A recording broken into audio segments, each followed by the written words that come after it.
ನೋಡಿ, ಸದ್ಯಕ್ಕಂತೂ ಈ ರೀತಿಯ ಪರಿಸ್ಥಿತಿ ಇದೆ. ಹಾಗಿದ್ರೆ ಸರ್ಕಾರ ಹೇಗೆ ನಿಭಾಯಿಸುತ್ತೆ ಅನ್ನುವಂತಹ ಪ್ರಶ್ನೆಯೂ ಕೂಡ ಇದೆ.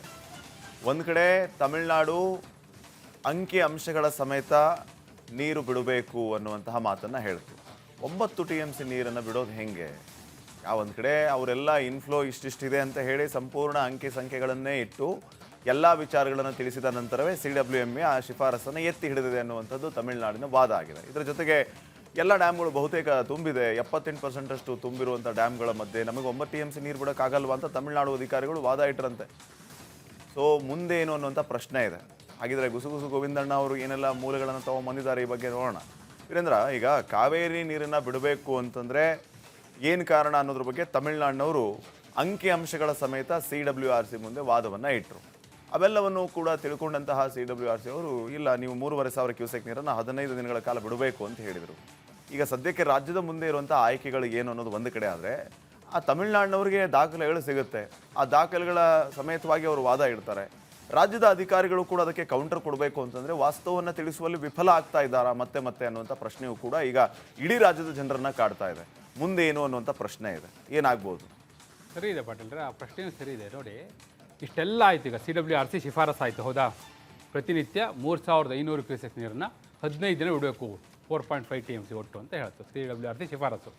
ಅದಾದಮೇಲೆ CWMA ಅದನ್ನೇ ಎತ್ತಿ ಹಿಡಿದು ಆದೇಶನೂ ಮಾಡ್ತು. ಇವತ್ತಿನ ಈ ಕ್ಷಣ ನಾವು ನೀವು ಪಾಠ ಎಲ್ಲರ ಮಾತಾಡ್ತಿದ್ದೀವಲ್ಲ, ಈಗ ಈ ಕ್ಷಣದವರೆಗೂ ಆ ಶಿಫಾರಸು ಆದೇಶದ ನಂತರ ಒಂದೇ ಒಂದು ಹನಿ ನೀರು ತಮಿಳ್ನಾಡಿಗೆ ಹೋಗಿದೆಯಾ? ಒಂದು ಹನಿ ನೀರಾದರೂ ಅದಾದಮೇಲೆ ಬಿಟ್ಟಿದ್ದಾರಾ ನಮ್ಮ ಡ್ಯಾಮಿಂದ? ಇಲ್ಲ, ಒಂದು ಹನಿ ನೀರು ಬಿಟ್ಟಿಲ್ಲ.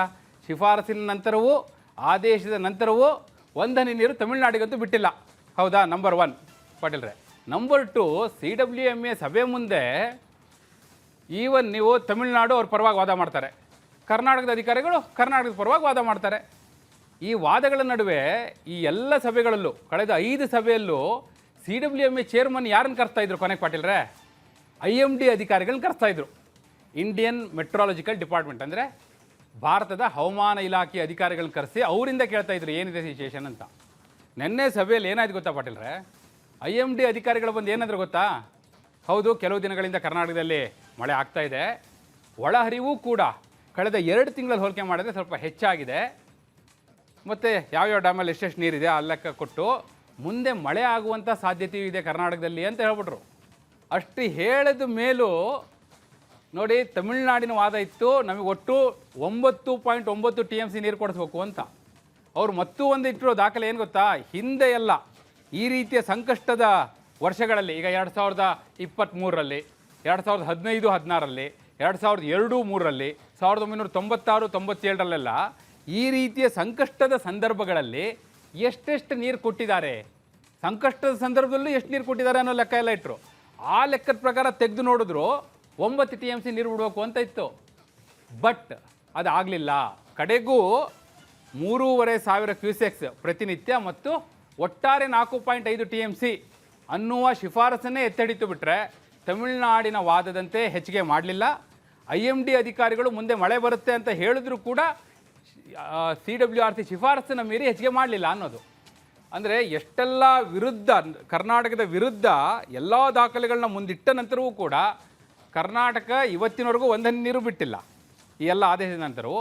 ಮತ್ತು CWMA ಕೂಡ ತಮಿಳುನಾಡಿನ ವಾದಕ್ಕೆ ಅಷ್ಟರ ಮಟ್ಟಿಗೆ ಮಣೆ ಹಾಕಲಿಲ್ಲ ಅನ್ನೋದು ಮೇಲ್ನೋಟಕ್ಕೆ ಕಾಣುವ ಹಾಗೆ. ನೋಡಿ, ಈಗ ಹೊರಗಡೆ ಅಯ್ಯೋ ಆದೇಶ ನಮ್ಮ ವಿರುದ್ಧ ಬಂತು ಅಂತ ಎಲ್ಲ ಇದೆ, ಬಟ್ ಒಂದು ಹನಿ ನೀರು ಈ ಕ್ಷಣದವರೆಗೂ ಹೋಗಿಲ್ಲ ಅನ್ನೋದು ವಾಸ್ತವ. ಅದೇ ಅಲ್ವಾ ಪಾಟೀಲ್ರೆ? ಹೊರನೋಟಕ್ಕೆ ಸೋತಂತೆ, ಹೊರನೋಟಕ್ಕೆ ನಾವು ಸೋತಿದ್ದೀವಿ ಅಂತ ಕಾಣಿಸುತ್ತೆ, ಆದರೆ ನಿಜಕ್ಕೂ ಒಳನೋಟದಲ್ಲಿ ಗೆದ್ದಿದ್ದೇವೆ ಪಾಟೀಲ್ರೆ. ಬಟ್ ಅದು ಹಿನ್ನಡೆ ಆಗುತ್ತೆ ಅನ್ನೋದು ಒಂದು ಗಮನಿಸಬೇಕಾದಂಥ ವಿಚಾರ. ಯಾಕಂದರೆ ನಾಳೆ ಇವರು ಕೋರ್ಟ್ಗೆ ಹೋದರೆ ಕೋರ್ಟ್ನವ್ರು ಫಸ್ಟ್ ಪ್ರಶ್ನೆ ಮಾಡೋದೇ ಅದನ್ನು, ನೀವು CWMA ಆದೇಶನ ಯಾಕೆ ಪಾಲಿಸಿಲ್ಲ ಅಂತ. ಅದಕ್ಕೆ ಪಾಟೀಲ್ರೆ ಟೈಮ್ ತೊಗೊಂಡಿರೋದು ಅವರು. ಈಗ ಈ ವಿಳಂಬ ತಂತ್ರದ ಹಿಂದೆಯೂ ಕೂಡ ಆ ಲೆಕ್ಕಾಚಾರ ಇದೆ. ಯಾವಾಗ ಸುಪ್ರೀಂ ಕೋರ್ಟಿಗೆ ಹೋಗಬೇಕಾಗುತ್ತೋ, ಈ ಹಿಂದೆ ಎಲ್ಲ ದಾಖಲೆಗಳು ನೋಡಿ, ಬಂಗಾರಪ್ಪನವ್ರ ಕಾಲದಿಂದ ಸುಪ್ರೀಂ ಕೋರ್ಟಿಗೆ ಹೋಗಬೇಕು ಅನ್ನುವಾಗ ನೀರು ಬಿಟ್ಟು ಹೋಗ್ಬಿಡ್ತಾರೆ. ಯಾಕಂದರೆ ಕೋರ್ಟ್ ಮುಂದೆ ಹೇಳಲಿಕ್ಕೆ ದಾಖಲೆ ಬೇಕಲ್ಲ, ಅಲ್ಲಿಯವರೆಗೂ ನೀರು ಉಳಿಸ್ಕೊಂಡಿರ್ತಾರೆ. ಆ ಅನಿವಾರ್ಯತೆ ಬರುವವರೆಗೂ, ಕಡ್ಡಾಯ ಕಾನೂನಿನ ಪ್ರಕಾರ ಬರೋವರೆಗೂ ಕಾಯ್ತಾ ಇದ್ದಾರೆ Patil. Okay, thank you Virendra ಮಾಹಿತಿ.